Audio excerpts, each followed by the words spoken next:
Palantir is the best rated stock when it comes to back holding. I mean, my cost basis on Palantir is almost nothing now because of covered calls, but I still hate that I just own it and it doesn't make money and becomes progressively more worthless over time. What do you expect for futures rollover? You said price action, either way, rolling or not rolling. If they don't roll, then they're moving into the expiration, right? The interesting thing is if those forwards need to be delivered to the ETFs before they rebalance. So any forward contracts purchased by the ETFs to cover their negative shareholding, right, will need to be executed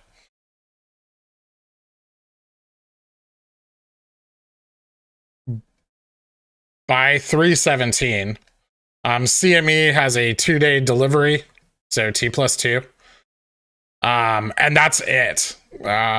Forward contracts, deliverable futures have no extensions. If there is not a delivery on the contract in T+2, CME will move forward with an immediate liquidation of assets in order to acquire the deliverable asset, whatever it may be.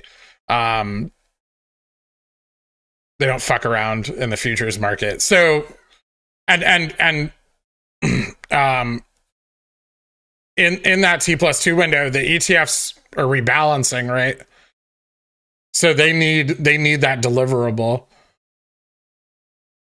And this is kind of where the crunch comes. So if they don't roll forward contracts, right, and carry them out for another quarter, which, you know, ends on the 10th ends this week, then they have to execute those contracts, and those will have to be delivered by T+2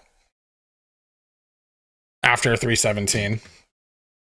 And so I thought it was very interesting that Ryan Cohen, not only did he buy the highest FTD days of the OPEC cycle, like all of his purchases were on high FTD days, but then in addition to that, he announces his buy-in to BBBY the morning before the T+6 from OPEX, and then he announces GME earnings on the day before the final day of futures settlement. I mean, like, the timing's just too accurate, right? And it's good. It means that the things that we're at least we're on the same page in the things that we're tracking. What if I do that? With the editors in the Louvre, I would not risk shake weighting on stream. That's probably true.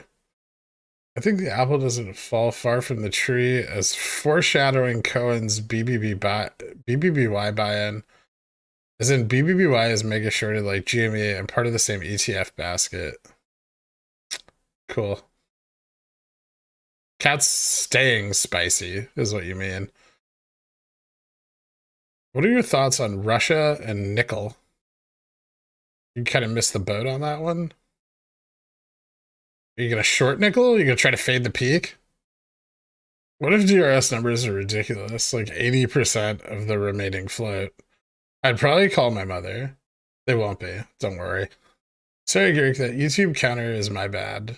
I used your clips to put my boys to sleep. It's fine.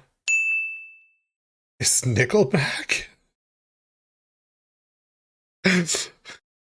Sure, Girk. Ignore questions you've already answered, because fuck the pickles who can't watch the entire stream because they work hard for a living to lose on weeklies. Yeah. It's like that Dave Chappelle thing. Why? Because fuck him. That's why. You would drown in the tears of the poors. Yeah, but to be fair, I mean, they're going to cry about something. I'm paranoid I have gout and scurvy, thanks to Garrick. Just don't do that. Can you describe internalization with an example of a fruit basket involving apples? Yeah, someone goes to the store and walks up to the produce section and grabs an apple, and then they go wait in line and approach the cashier. They put the apple down on the conveyor belt, and then a market maker runs by, grabs the apple, and shoves it up their ass and runs out of the store full speed. 3 days later, that market maker returns to the store squats in the middle of the produce section and expels the apple onto the floor.